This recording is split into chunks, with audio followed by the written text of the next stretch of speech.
Collaborative can connect you to meaningful careers opportunities in day programs and residential facilities.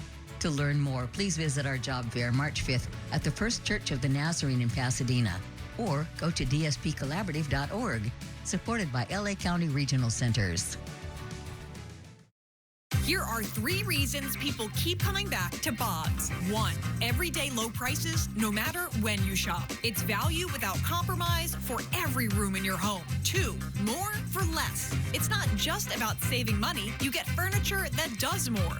And 3, styles that feel current, maximize your space, and freshen up for spring. You don't have to compromise your style or space to upgrade your home. See how much more you can save when you dare to compare at Bob's Discount Furniture. Broadcasting across California with Nikki Lorenzo. This is Inside California Politics. Glad you're with us this week. I'm Nikki Lorenzo in Sacramento. On the show today, we are talking with Tom Steyer, who was running as a Democrat to be the next governor of California. The billionaire businessman and climate activist has never held political office before, but did run for president in the 2020 election cycle. And if you've been watching TV over the past few months, you've likely seen one of his campaign ads. Watch.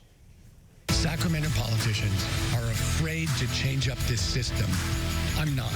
They're going to hate this. Bring it on. I'm Tom Steyer, and I'm running for governor. And Tom Steyer, who is running for governor, is joining us now in studio on Inside California Politics. Thanks for being here. Thanks for having me, Nikki. Okay, so I want to start with that line from your ad. Sacramento politicians are going to hate this. What are they going to hate? I have a long history of taking on corporate special interests.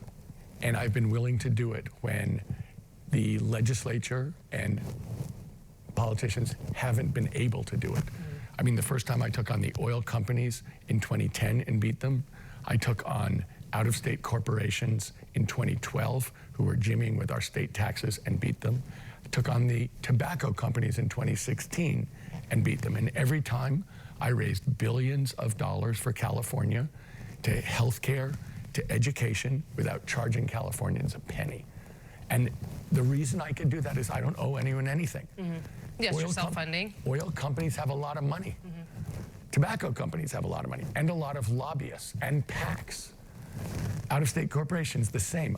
I'm talking about doing the exact same kinds of things going forward, and those are the kinds of things that anger those corporations, that anger those special interests, and those special interests are the people who basically pay for Sacramento. Okay, so you mentioned oil companies, tobacco.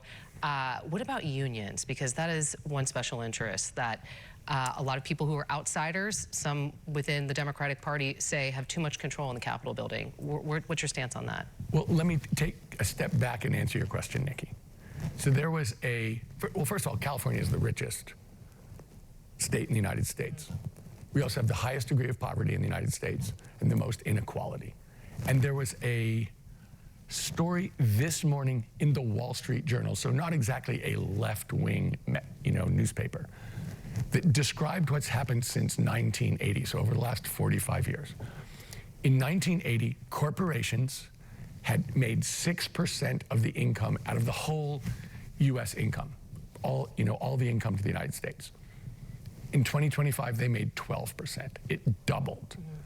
Working people in 1980 made 58% of the income of the whole United States. 2025, it went down to 51.5%.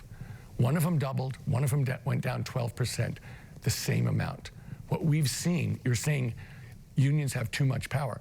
Actually, working people, this system is rigged against working people. My whole campaign is based on the idea that Californians, working Californians, can't afford to live in California.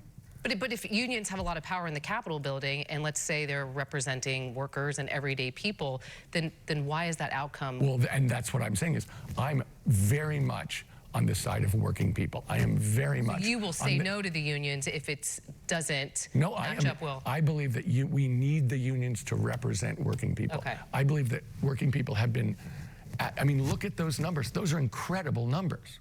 Corporations have doubled their percentage of the income, and working people's has gone down 12% over the last 45 years. That's an incredible fact, an incredible change. And that doesn't even account